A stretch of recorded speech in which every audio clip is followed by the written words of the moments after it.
Hello, everybody. This is Patricia Jo Grover, your goal achievement strategist, and welcome to another episode of Keep Focused on the Future. Boy, do I have a lot to cover with you this week.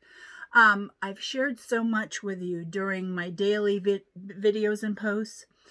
I'm certain quite a few things are going to sound familiar in some of the words. So hashtag big girl panties will be required for this episode. So maybe we're ready to take some notes. Are you ready? Okay. Well, to be successful, sometimes you have to quit some things. So I have 4 things for you to quit. Quit putting yourself down, quit overthinking the opportunity, and quit worrying about what might happen, and quit being fearful of change. What are you ready to quit? What are you ready to quit? Because I've always been curious. I want to know some things. Have you ever felt guilty for taking time out to take care of yourself? Whether it's going to the spa or going out for a walk outside, maybe even going to the gym. Why is it that we feel this way? Why do we feel that feeding our own needs and serving ourselves in some way is taking advantage of others or putting them in a situation? Why do we feel guilty for refueling our own tank and running out of fumes when we're dealing with our kids, our spouse, our families, our clients? You know, I feel this way sometimes too, you guys, but it's time to take time for ourselves. Like I hadn't done enough achieving. It didn't feel like, worthy of taking time out for myself. So, the story that I was telling myself was that I didn't feel like I was worthy. So taking care of ourselves is actually a self-love. So on this episode of Keeping Focused on Your Future, I want you to let go of your excuses. Taking care of ourselves is not being selfish. It is more like recharging our batteries, refueling. Maybe you've been there in the past, and maybe you're there right now. It's a place of sheer ambiguity and uncertainty when we're in that spot. I know because I've been there too. Years ago, I found myself at the end of a cycle of going through bad marriages that just didn't work and choosing to make a major change in my career path, and so that I could get health insurance and to have my own stability in my life. Part of me felt so lost that I lost myself in my dreams from it being a young woman, and I really wanted to know what they were to get back to it. It was a change, and I was scared. I'd lost myself in all the titles that I'd held. I'd lost myself in the labels that I knew other people had put on me. And I had lost myself in all the duties of, serving other people. I needed to figure out what it was my purpose was, and I needed just to rediscover me. I'll share with you the things that I did to get myself back. Looking back, I realized that time period, that was a time period when I started writing my book. Not actually the physical writing of it, but starting taking notes and stuff from reading endless books and attending many seminars, becoming more spiritually connected, and even spending more time reflecting on my own past life and how I was going to choose to live my future. And that's when I got my first mentor. So seriously, looking back now, I get chills and sometimes teary-eyed because everything that I share with people in my book, Living Outside the Box of Limiting Beliefs, is what I personally did myself. For me, it started with learning how to love and respect myself by putting myself first. That meant health, really, and that's physical, spiritual, mental, and financial. But I learned that it takes a lot more planning to be financially healthy. Financially health is not just a job with an income. It's learning to pay yourself first. It's that retirement fund that you pay into on a regular basis. It's having an emergency fund and having a vacation fund. It's important to not beat yourself up if you don't have any of these things, only a few of them. But what is important is to be having a plan towards working towards them at all times. I'll be upfront with you. Sometimes life happens.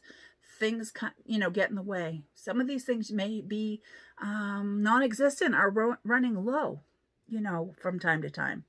But that's what we call living life. So pick yourself up, dust yourself off, put on those big girl panties, and start putting those pieces of the puzzle back together. That's how I actually came up with my 3-ring binder concept. Being formed, it helped me keep track of trying to accomplish things and know when life did happen and took me away from working on those things, I could go back to these pages feeling renewed. My 3-ring binder became like that old friend that I could go without seeing for years. And then when we got back together, it was like we were never apart. Now, with my big girl panties on, it was time to get back to work and figure out what I was truly the person I wanted to be. Figure out how I wanted to be, just like a GPS system that I talk about. Where I got to find out where I was to get to where I wanted to be.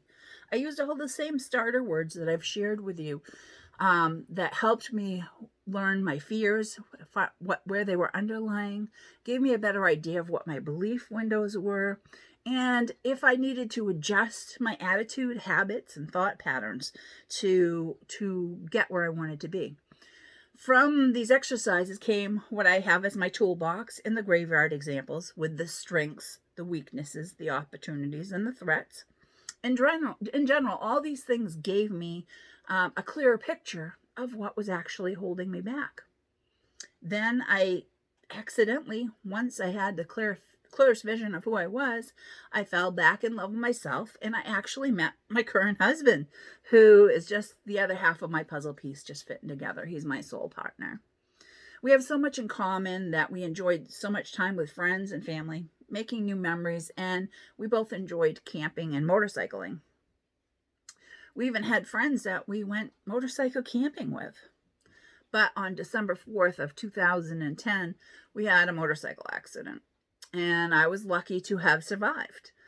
I had a traumatic brain injury, and I don't even remember a whole month of my life. I don't even remember getting on the bike that day, let alone coming home from the hospital. So there was quite a lot of stuff entailed in my recovery process. And I swore to myself that I'd get back on that bike because I wasn't going to let that accident rob me from the life that I wanted. So during the recovery process, my husband and I had lots of discussions about what we were going to do next because we are adventurous spirits.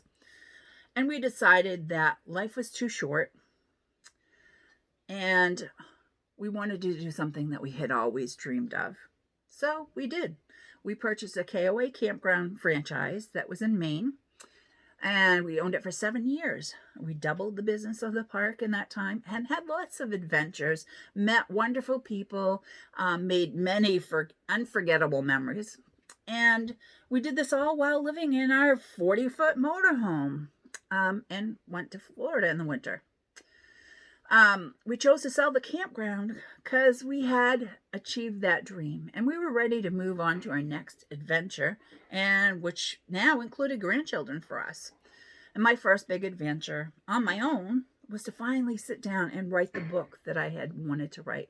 Now that I had grandchildren, I wanted to be able to share that information in a way that would be able to help them when they grew up, as well as assist as many people as possible to achieve their dreams and goals.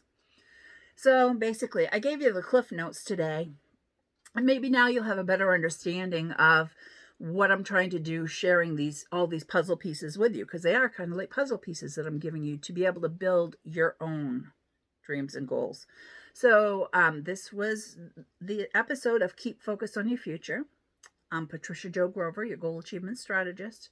And I'll see you next week because I'm going to cover more about your why, creating your vision, creating your mantra, and starting the process of developing your smarter plan to goal achievement. You can find out more from my website, patriciajogrover.com. I'll see you next time.